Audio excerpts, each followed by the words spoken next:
made good time. You said it was urgent. We've got a donor. What? We've got a donor for the heart transplant. So it's time for the carnival trick, eh? I wish you wouldn't persist in taking that attitude. Tom, you're a scientist. You've spent 15 years researching, exploring new treatment, surgical preparations for the Yes. heart. For my money, Richard, the transplant operation is still a medical grandstand trick. Maybe. But it's what a small hospital needs if it's going to attract new money. The sort of money we need so you and others can continue research. I still think that it's grave robbing. It's accepted medical practice. Yes, so was leeches. And bloodletting 100 years ago. You're not trying to back out, are you? No, of course not. I told you that I'd go, and I will. It's funny, you know, when you woke me with your call this morning, I knew this is what it was. In here?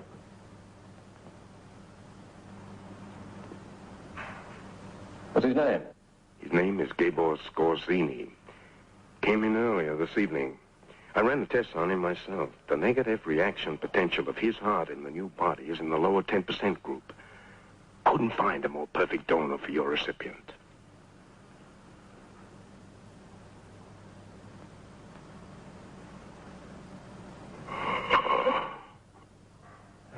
God, he's alive. I'm sorry, I should have warned you. It does sort of give the start, doesn't it? Yes, I'd say it would. He's quite dead, I assure you. I signed his death certificate myself 2 hours ago. Did you tell him? Don't be jumpy. He's not breathing. It's an involuntary muscle reaction. Well, you know yourself there's no pulse. And all the other life signs are not there.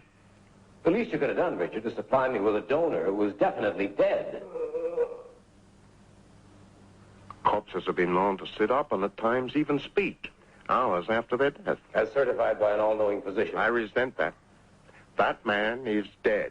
You'll find nothing in medical science that says that he isn't. What medical science knows about the basic essence of life wouldn't fill a sand pebble in the eye of eternity. Transplant will have to wait. I'm afraid it can't, Tom. Your recipient is failing fast. He won't last till dawn without a new heart.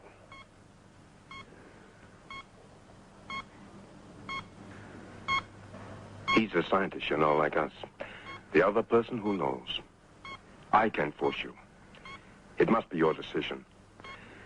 I suppose if you really do have moral compunctions. I do. I do.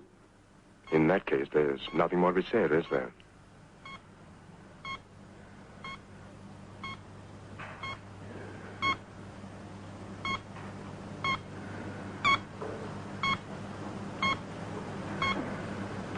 Richard.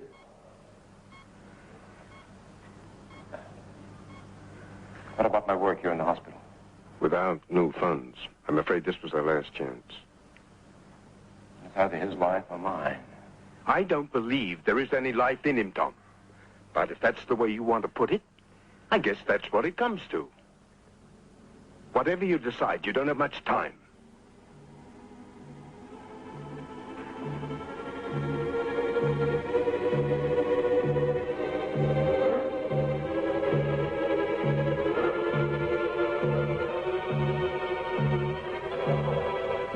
Dr. Sullivan?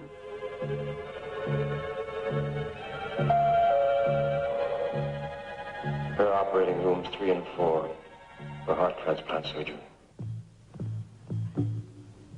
In the year 1531, Niccolo Machiavelli said, "Whoever takes it upon himself to establish a commonwealth and prescribe laws must presuppose all men naturally bad, and that they will yield to their innate evil passions as often as they can do so in safety." But what of the areas of our society where there are no prescribed laws? Areas where one man sits alone in judgment, where one man can make the decision for good or ill as he chooses. Life, they say, is nothing more than a journey on to death. Dr. Thomas Sullivan has just made the most important decision of his life and his death.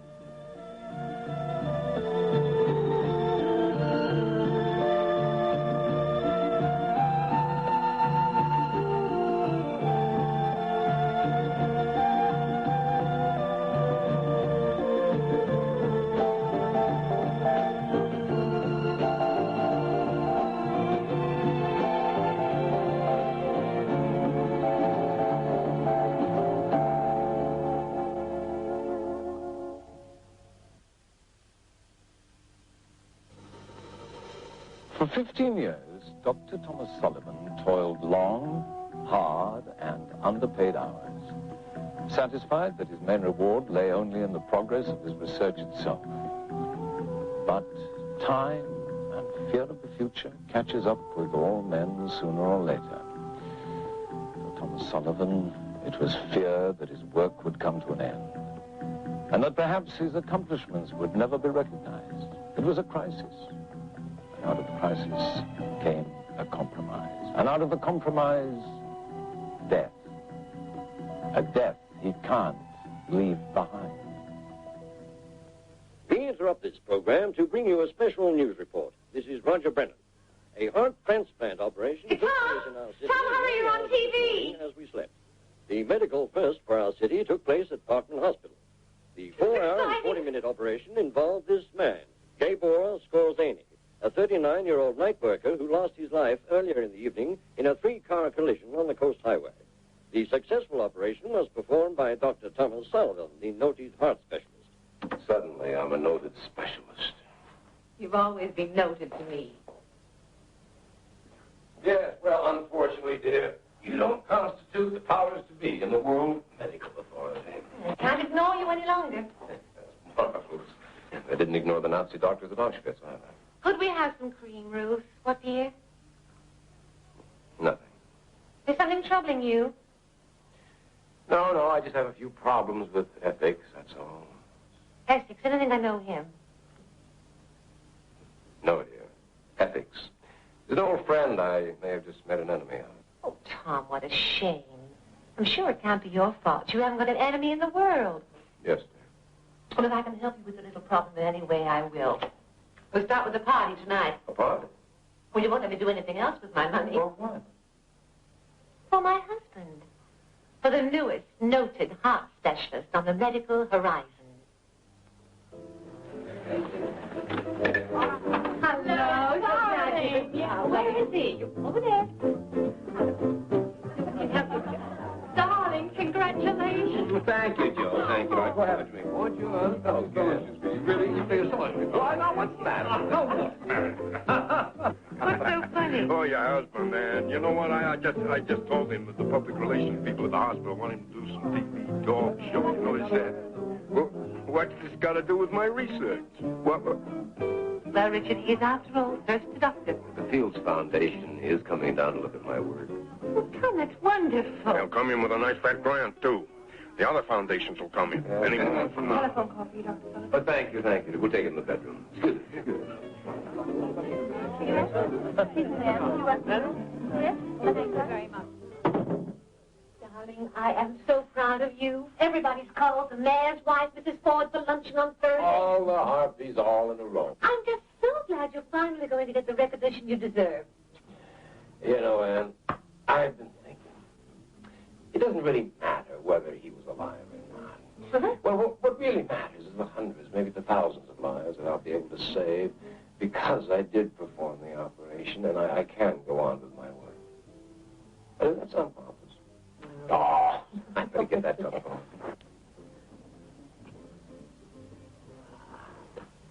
Hello, this is Dr. Sullivan. Hello, Dr. Sullivan here.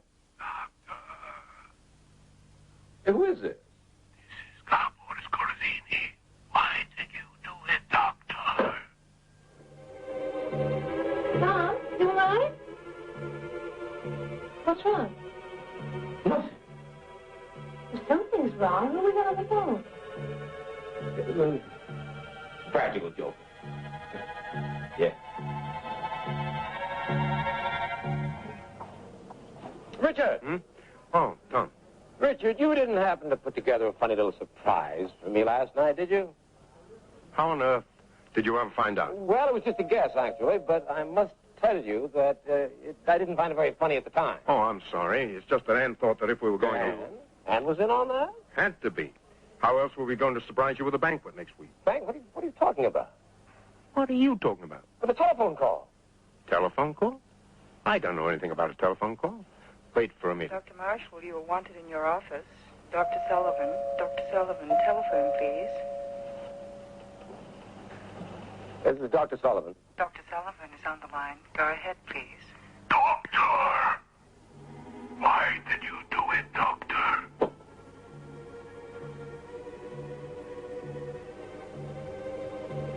Operator. Hello, operator. This is Dr. Sullivan. I just got a telephone call. Where did it come from? I don't know, Doctor. The call was made from outside the hospital. Thank you.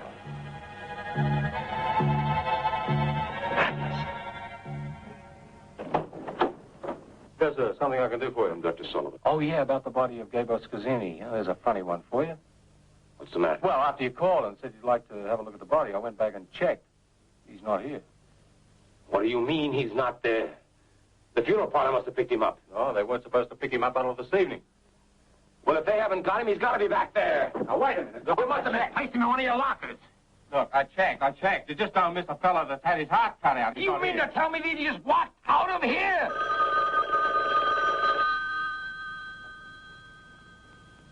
That's not for me.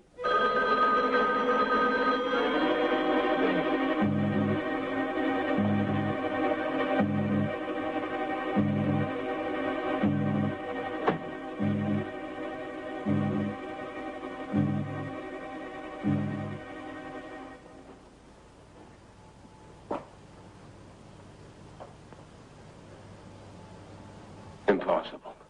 Mom, is that you? And where have you been? I was beginning to get worried. I phoned the hospital and they said you left hours ago. I went for a walk. I felt like walking. Have there any telephone calls for me? Not that I know of. I was shopping all afternoon. There hasn't been any this evening. You fix yourself a drink and then hurry, please. We're due at the governor's reception at 7.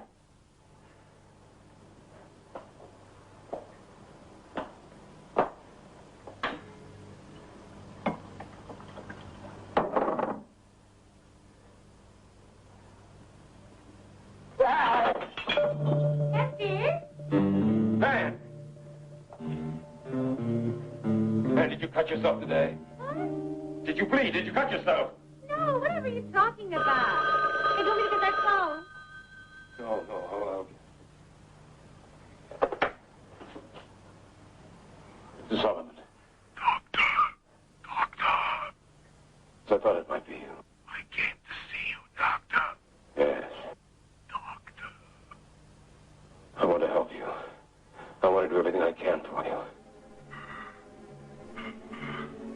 But I must know where you are. Tell me where I can find you, and I'll help you. You must tell me where I can find you. 999 Chapel Road.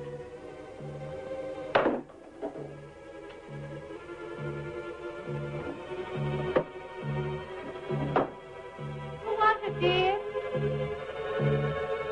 If just a patient, I have to go out. Then what about the governor? It won't be long.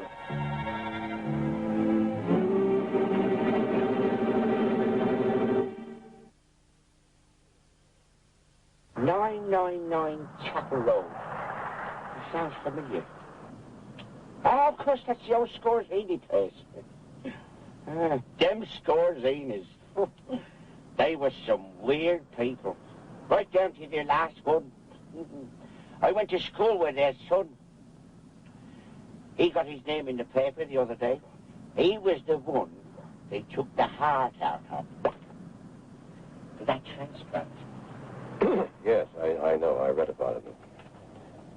What do you mean they were weird? Oh, weird. Like I said, the old lady, she said she could talk to dead people. A lot of rich folk used to come out here just for her seances. Oh, really? That sounds like fun.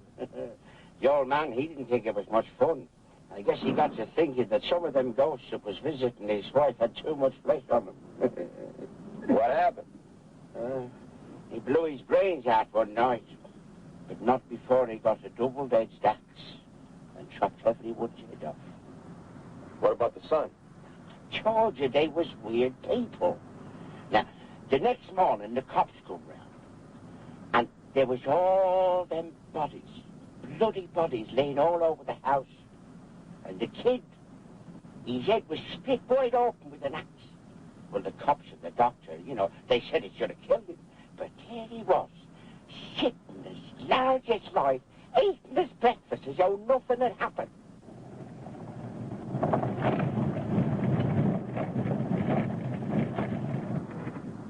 eating his breakfast as though nothing had happened.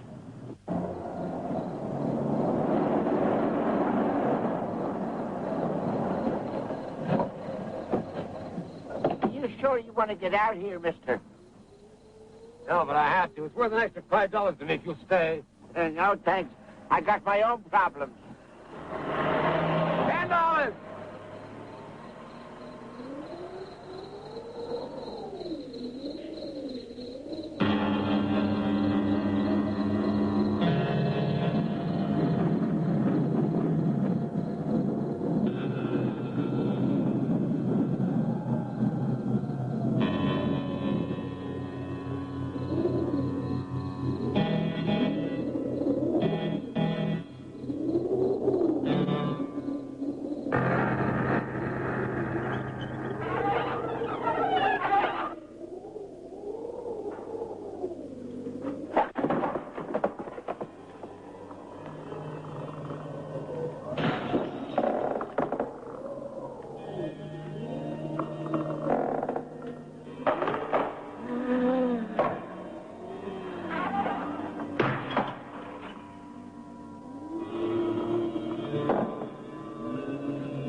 Show yourself.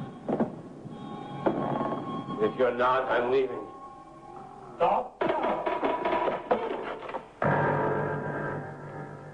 You are Dr. Sullivan.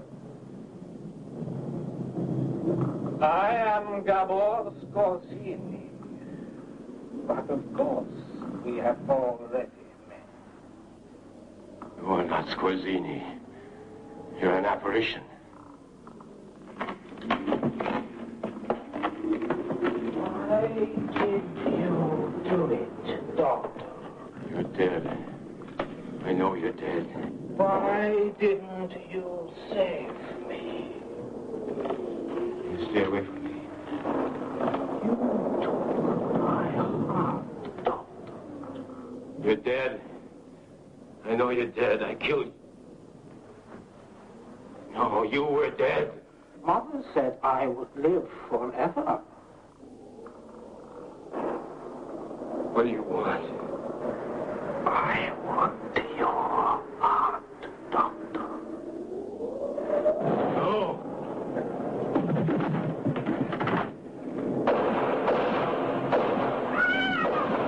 God kill me, Doctor.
A game of hearts. Win one, lose one. Dr. Thomas Sullivan. An ambitious wife, a lovely home, a man to whom all things were finally coming. Fame, fortune, respect of his colleagues. He simply picked the wrong man. Life, they say, is nothing more than a journey on to death. And there's the joke. So, until we meet next, this is Anthony Quayle saying, there is a touch of evil in all of us. Good night.